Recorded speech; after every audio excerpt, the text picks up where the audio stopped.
What's up, guys? We're back again. We got the engine clean, all that good stuff. So I wanted to just talk a little bit about the videos and stuff. So basically, as of right now, I am uploading the footage from my camera to my phone, so I don't have many options for editing and that sort of stuff. So the videos have kind of been dry, raw, uncut footage and that sort of stuff.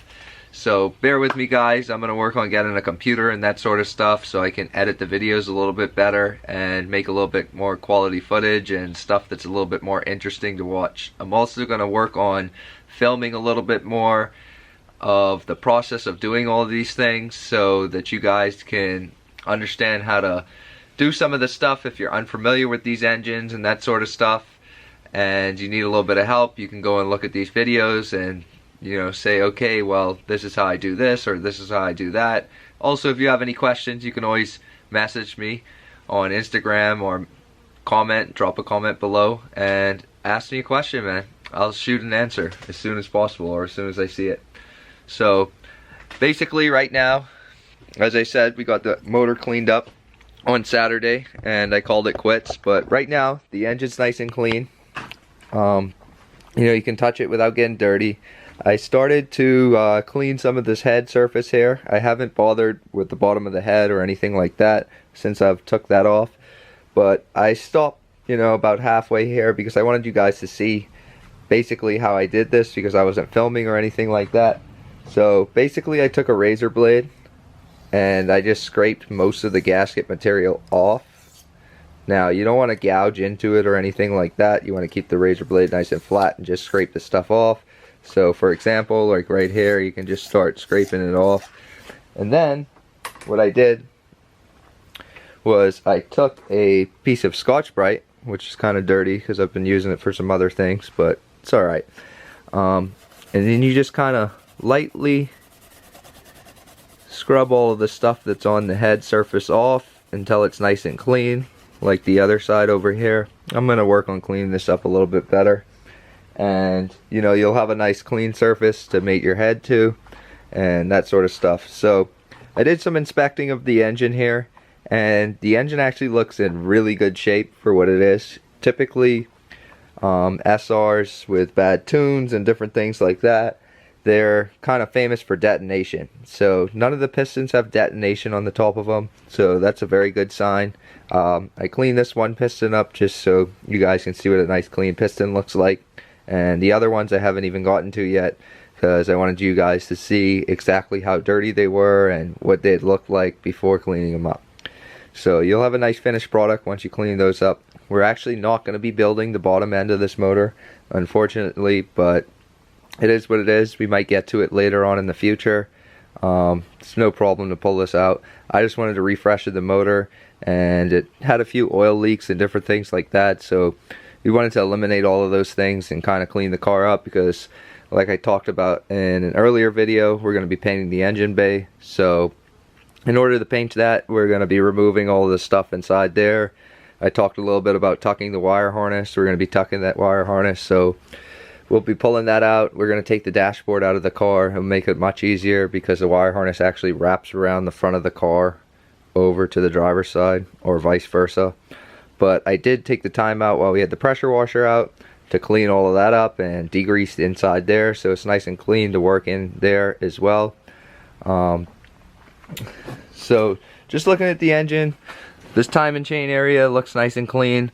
Also, the water jackets looks really nice. There's no nasty crud or anything inside there. So somebody took care of this engine, whoever had it. Maybe it was a little Japanese guy. Not exactly sure. So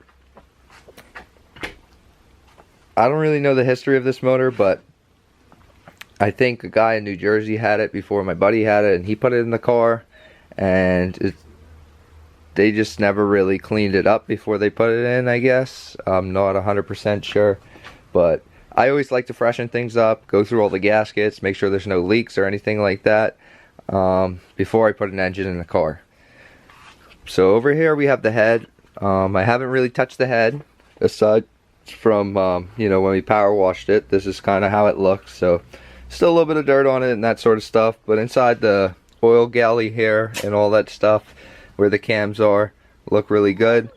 All of the rocker arms and stuff I haven't bothered to take out yet. I'm going to lay those really neat out on the table. Once I make a little bit more space over here, I have to clean all of this stuff up and set a piece of cardboard over there in order to get all of this stuff out. So, looking at the cam, sorry guys, my supervisor was bugging me. You supervising? The big yawns? So anyways, so we haven't really touched the inside of the head as yet. Basically we're going to be cleaning the inside of this with some Power Tune. I got to figure out where I can get that, probably West Marine or something like that. It says Walmart has it, but they don't have it in store. So I'm going to look around a little bit for that sort of stuff.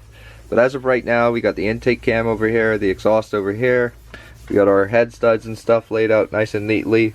And for you, those guys that don't know anything about these engines, so if you look at the cam caps here, the ones with the eye on it, that's for the intake. And then obviously I just numbered them, so it's a lot easier to put them back together. But I like to keep everything where they came from. I mean, obviously you have to keep the cam caps where they came from, otherwise you're going to have big issues. But as far as the bolts and different things go, I like to keep those where those came from as well. You know, you can see these ones have a longer bolt inside of them. That's because the oil squirters actually bolt on top of that, and they squirt down on top of the cams. So we're going to be working on taking out all of these rockers and different things like that. They have individual shims, so we're going to have to take each little shim out. I'm going to see if I can source a valve spring compressor. That way I can do the valve seals in this head as well. I currently don't own one of those, unfortunately, but we'll get one. I have some valve lapping compound and stuff like that, so I'm going to do a leak down test on this. Make sure none of the valves or anything's leaking, so I'll show you guys that process as well once we get all of that good stuff going. But I had to make a little bit of room on the bench on this side here in order to take all of this stuff out and lay it out neatly. Right now we got Jordan cleaning up the tops of the pistons here, getting those all nice and ready to go. So I'm gonna keep you guys posted, and I will do a little bit more filming when we get a little further along.